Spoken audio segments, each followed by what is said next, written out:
Salut les amis, on se retrouve pour une nouvelle vidéo et franchement, c'était irrespirable cette séance de tir au but de l'équipe de France, mais voilà, la remontada entre guillemets est faite. L'équipe de France se qualifie donc pour la suite de la compétition de la Ligue des Nations. Franchement, j'ai un peu de peine pour ces Croates, surtout pour Livakovic qui a fait une rencontre absolument sensationnelle. Et mais voilà, c'est dommage pour lui, c'est un peu cruel le foot. Mais pour le coup, cette équipe de France, j'ai trouvé, fait le match qu'il fallait. Même si sur la composition, quand on la regarde comme ça, on peut se dire que Deschamps a joué un peu la carte de la folie, mais au final, ça a plutôt bien fonctionné. Alors d'ailleurs, là, ils mettent Olysée dans ce rôle de numéro 10. C'était globalement la majorité du temps Dembélé, même si ça a beaucoup permuté, même je dirais entre les trois, globalement. Ça a beaucoup permuté. Ils ont été tous les trois assez intéressants, même si Barcola a été le premier à sortir. On a eu un Kylian Mbappé également qui a été assez intéressant. Il s'est procuré énormément d'occasions, mais malheureusement il s'est retrouvé face à un excellent Livakovic. Il a perdu pas mal de duels, mais notamment des duels voilà, face au gardien. Deux grandes chances manquées, 81 ballons touchés, 15 touches dans la surface adverse, 5 dribbles réussis, 6 passes dans le dernier tiers. Voilà, il a été quand même assez bon, notre Kylian national. Voilà, j'ai trouvé son match intéressant. Mais voilà, on va se concentrer du coup voilà, sur l'effet du match pour ce début de débrief. Mais avant cela, je vous invite à vous abonner à la chaîne, c'est super important pour me soutenir. Donc voilà, on a Martin Baturina qui a raté son premier penalty. Franchement, c'est dur hein, pour les Croates. Quand ton premier tireur rate son penalty, au final, voilà. Koundé s'est complètement manqué et Théo Hernandez également. Hein, ça, c'est dommage, c'est un peu le point noir de la soirée. Mais pour le coup, le choix des tireurs, pour le coup, là, il est peut-être un peu imputable à Deschamps, parce qu'on a vu que Désiré Doué en avait tiré un récemment, qu'il l'avait marqué. J'aurais peut-être fait tirer Désiré à la place de Théo. Mais bon, c'est comme ça, écoutez, Didier Deschamps en avait décidé comme ça, et ça peut s'entendre. Au niveau des statistiques globales du match, on voit que la France est quand même beaucoup dominée. 62% de possession, 2,61 XG pour 0,18 pour la Croatie. La Croatie n'a quasiment pas existé dans le match. Je sais pas si c'était leur stratégie ou pas, mais c'est vrai que voilà, ça a été assez indécent. Pour le coup, la France a mis un pressing intéressant. Alors maintenant, je pense que la Croatie aurait pu sortir face, on va dire, pas de... Le pressing, il n'était pas forcément ultra énervé hein, de la part de l'équipe de France. Je pense que il y avait moyen de s'en sortir pour les Croates. Maintenant, il est vrai que voilà, quand même, cette équipe de France a eu un jeu attrayant ce soir, a bien joué. Ils ont été sur beaucoup de second ballon, donc ça c'était très bien joué de la part des joueurs français. Et voilà, tu te crées quand même pas mal d'occasions, même si voilà, il y a quand même 28 tirs pour seulement 5 grandes chances, c'est assez peu, mais quand on regarde voilà, les menaces en attaque, on voit globalement que cette équipe de France a dominé cette équipe croate. Pour ce qui est des statistiques détaillées, on a 28 tirs pour seulement 8 cadrés, au final ça montre un peu cette domination de la France qui a été par moments très stérile, même si voilà, il y a des frappes qui quittent le cadre alors que franchement ça aurait pu y aller. On a également un Livakovic qui a fait un énorme match ce soir, notamment sur quelques arrêts sur Kylian Mbappé. Donc voilà. Mais globalement, cette équipe de France a été intéressante. On a eu une équipe croate également qui a fait beaucoup de fautes ce soir. Ça entache un peu la rencontre, mais ça peut s'entendre. Hein. T'essaies de tenir le plus possible, d'avoir une performance défensive excellente. Et je pense que la Croatie, leur plan de jeu, c'était de tenir le plus possible, du moins tenir jusqu'à la 90e. Quand ils ont vu que ça allait plus loin, je pense qu'ils cherchaient juste la séance de tir au but. C'est ce qu'ils ont obtenu, mais au final, ils n'ont pas marqué. Et ils n'ont pas gagné cette séance de tir au but. Côté des Français, il y a quand même eu 16 corners. Il y a eu le coup franc également marqué par Michael Olise. Mais du coup, voilà, ces fautes ont été transformées euh, en coup de pied arrêté. Michael Olise marque sur coup de pied arrêté. Donc ça fait plaisir. On sait qu'il est très bon dans l'exercice. Je pense également à cette faute hein, dans la surface. Enfin, cette faute. Cette poussette sur Michael Olise. Moi, je trouve. Enfin, pour moi, il y a faute deux fois en fait dans cette histoire. Je trouve qu'au début, il y a un peu. Il a un peu poussé tout ça, mais après il essaie de se relever, il est de nouveau poussé, et alors effectivement, c'est pas une faute, c'est pas ce que je veux dire c'est que c'est pas dangereux, mais c'est un peu de l'anti-jeu, j'ai trouvé ça dommage que ça n'ait pas été sanctionné, mais bon, c'est comme ça, écoutez, il y aurait peut-être pu avoir penalty sur cette action. Mais voilà, Olysée fait une énorme rencontre ce soir, marque sur coup de pied arrêté et a été très important dans beaucoup de mouvements de l'équipe de France, il a été extrêmement créatif et s'il a été élu homme du match selon FotMob, c'est pas pour rien et je pense que c'est le cas également vis-à-vis de l'UEFA, je pense que l'UEFA a dû les lire meilleur, meilleur joueur également dû l'élire homme du match.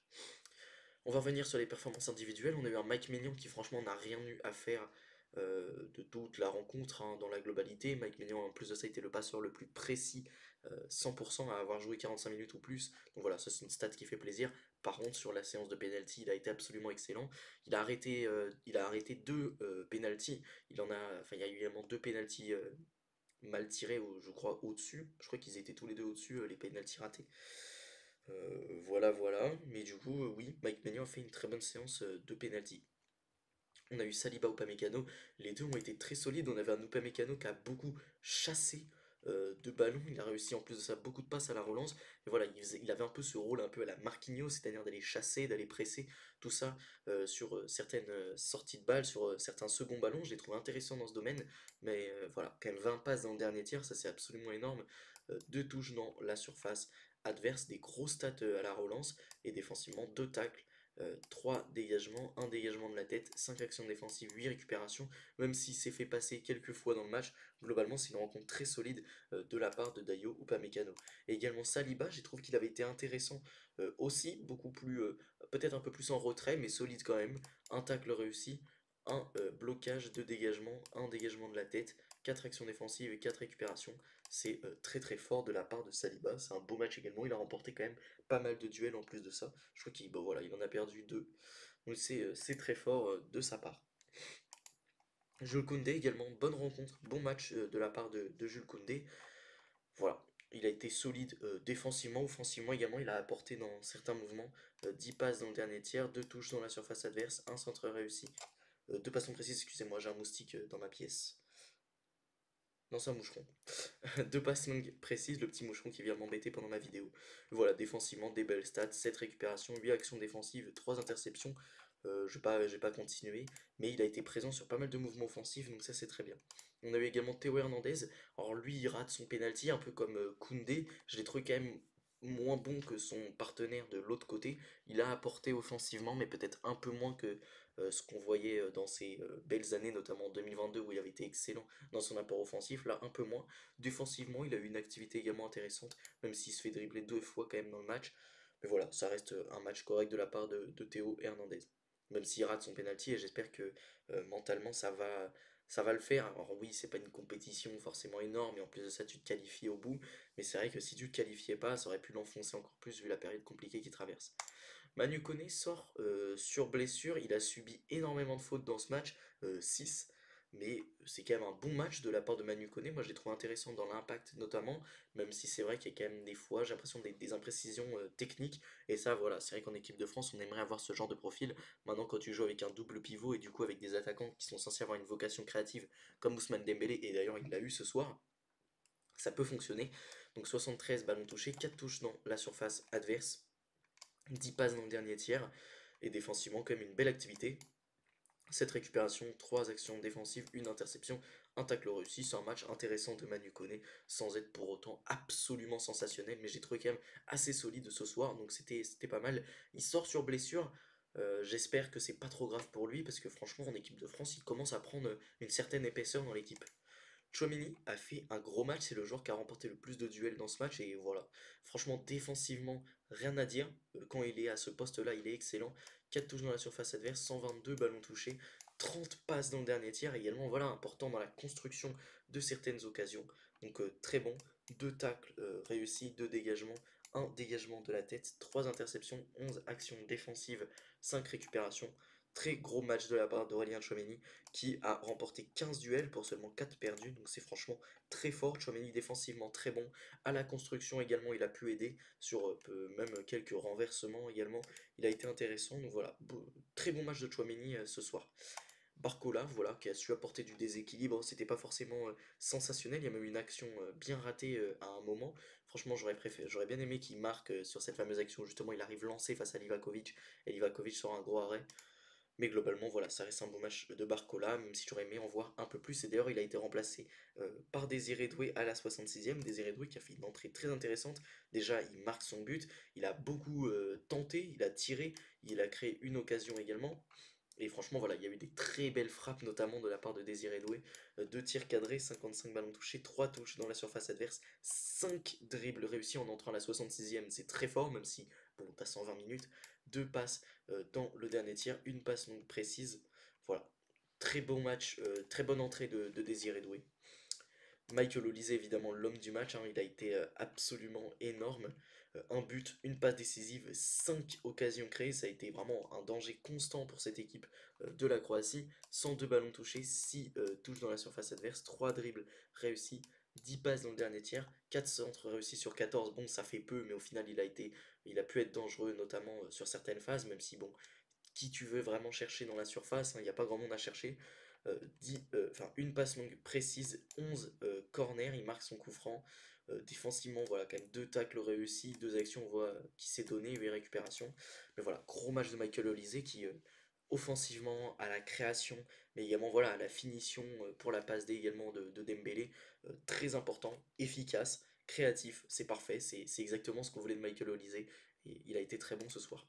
Dembélé également, j'ai trouvé qu'il avait fait un gros match. Déjà 5 occasions créées, c'est beaucoup. Le même total que Michael Olise, hein, il a été très présent également à la ressortie de balle, j'ai trouvé intéressant quand parfois cette équipe avait un peu de mal à se procurer des situations, on va dire, à sortir un peu de ce bloc défensif croate, même s'il n'y avait pas une réelle pression en face. 86 ballons touchés, mais en tout cas il a été utile dans ce domaine. 7 touches dans la surface adverse, 8 passes dans le dernier tiers, 4 centres réussis, 2 passes longues précises. Voilà, bon match de la part de Dembélé qui en plus de ça marque son but avec une bonne combinaison hein, d'ailleurs entre Mbappé, Olise, Dembélé, j'ai trouvé que c'était sympa hein, cette petite combinaison sur le but. Donc voilà, bon match de Dembélé. Et Mbappé également, hein, voilà que j'en avais déjà parlé du coup en début de vidéo.